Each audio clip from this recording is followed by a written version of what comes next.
नमस्कार दोस्तों, welcome to the my YouTube channel knowledge talk. दोस्तों, आज जिस टॉपिक में हम लोग बात करने वाले हैं कि क्या सैमसंग कंपनी अपना मैन्युफैक्चरिंग यूनिट वियतनाम से इंडिया शिफ्ट करने जा रही है। अपना टोटल सप्लाई चेन जो उन्होंने वियतनाम में बना रखा था, क्या वो इंडिया में शिफ्ट करने जा रहे हैं। तो चलिए आज इसी टॉपिक पे बात करने वाले हैं। चलिए आगे बढ़ते हैं। पर दोस्तों, आगे बढ़ने से पहले अगर आप हमारे चैनल पे नए हो तो चैनल को सब्सक्राइब करें, लाइक करें और शेयर करें।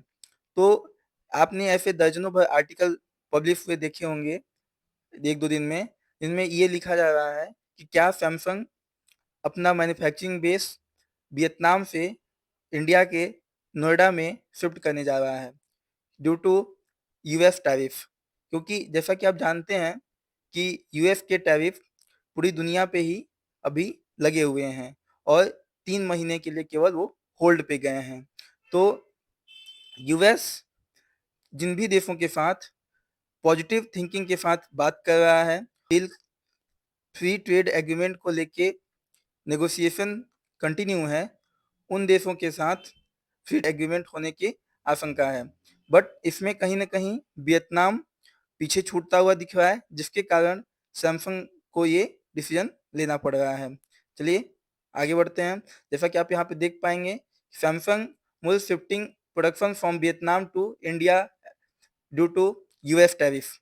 तो सैमसंग के लिए बहुत नेगेटिव होने वाली है कि अगर यूएस के टैरिफ वियतनाम पे लगते हैं तो वियतनाम ड्यू टू टैरिफ अपने एक्सपोर्ट्स यूएस को नहीं कर पाएगा, जिससे कंपनी को बहुत नुकसान झेलना पड़ सकता है।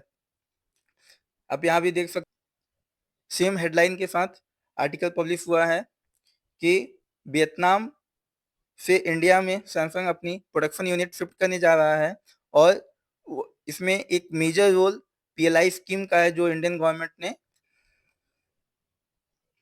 सैमसंग का जो करंटली में मैन्युफैक्चरिंग बेस है इंडिया में, वो आपको स्मार्टफोन प्रोडक्शन का मिल जाएगा, जो कि उत्तर प्रदेश के नोएडा नोएडा शहर में देखने को मिलता है।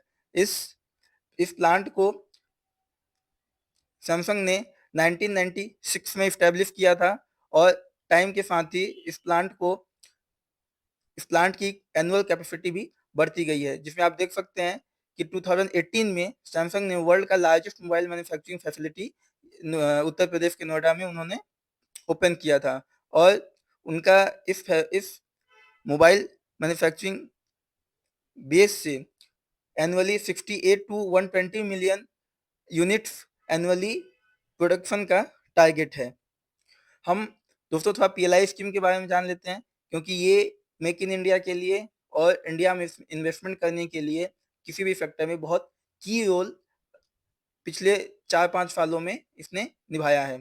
तो PLI it's mean that production link incentive scheme, जो कि इंडियन गवर्नमेंट की एक इनिशिएटिव है, जिसके अकॉर्डिंग वो डोमेस्टिक मैन्युफैक्चरिंग और मेक इन इंडिया को सक्सेसफुल बनाना चाहते हैं। स्टार्टिंग में ये स्कीम केवल मोबाइल और इलेक्ट्रॉनिक्स मैन्युफैक्चरिंग के लिए ही आई थी, बट सम टाइम के साथ गवर्नमेंट ने इसे और भी सेक्टर्स में एलिब्रेट कर दिया है।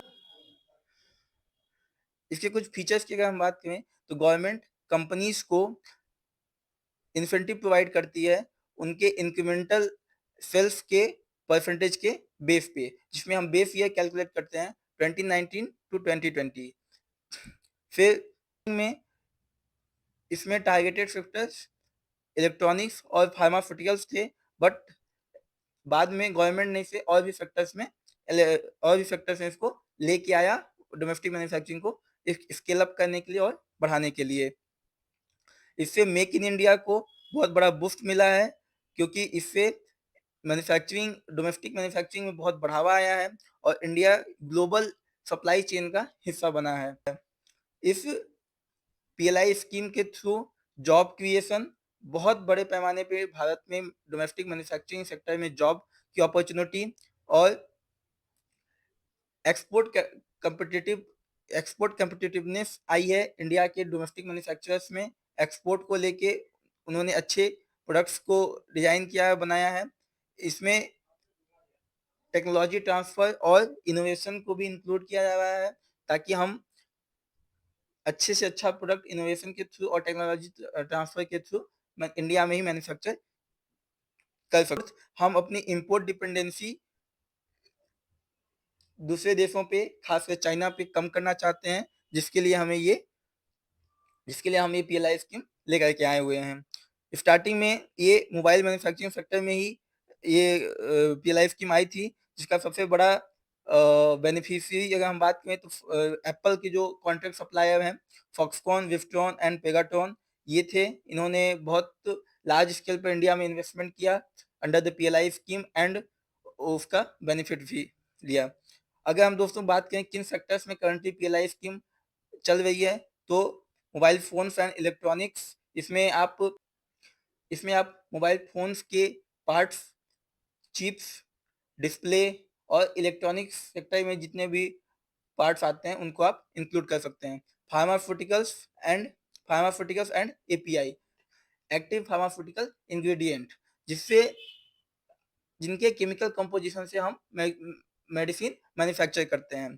थर्ड, मेडिकल डिवाइसेस, जिसमें एक्सरे मशीन, ईसीजी मशीन और इस प्रकार के पार्ट्स आते हैं। ऑटोमोबाइल और ऑटो कॉम्प्लेक्स में जो भी व्हीकल से रिलेटेड ऑटो पार्ट्स हैं या ऑटो कंपोनेंट्स हैं, उन सभी चीज़ों की मैन्युफैक्चरिंग के लिए भी पीएलआई स्कीम काम करती है। टेलीकॉम सेक्टर हुआ, जिसमें रिसीवर, ट्रांसमीटर, फाइबर, खास करके मेडिकल डिवाइस और एरोस्पेस इंजीनियरिंग में यूज किया जाता है, जिसे हम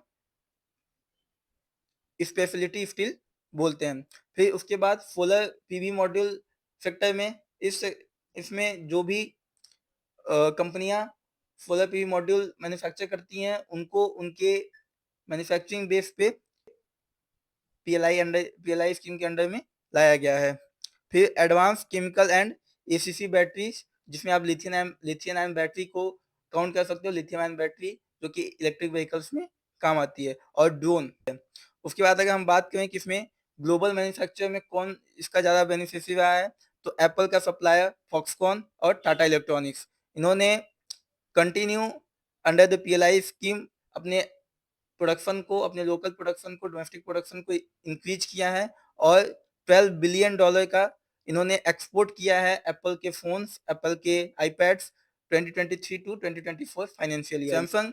एक सैमसंग भी एक ऐसी कंपनी है जो अंडर द पीएलआई स्कीम इन्होंने भी अपने प्रोडक्शन को बहुत बड़े स्केल पर फैलाया है, और डोमेस्टिक प्लेयर्स की बात करें दोस्तों, तो डिक्सन टेक्नोलॉजी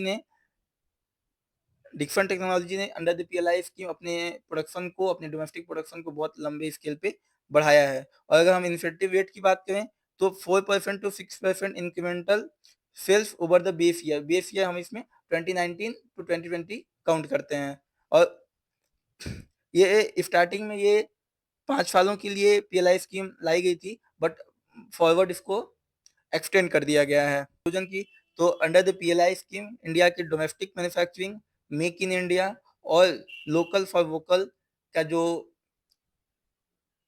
सपना है इंडिया के अपने लोगों का, वो हमें पूरा होते हुए दिखता है, क्योंकि India under the PLI scheme अपनी डोमेस्टिक मैन्युफैक्चरिंग को बहुत बड़े बेस पे बढ़ाने वाला है।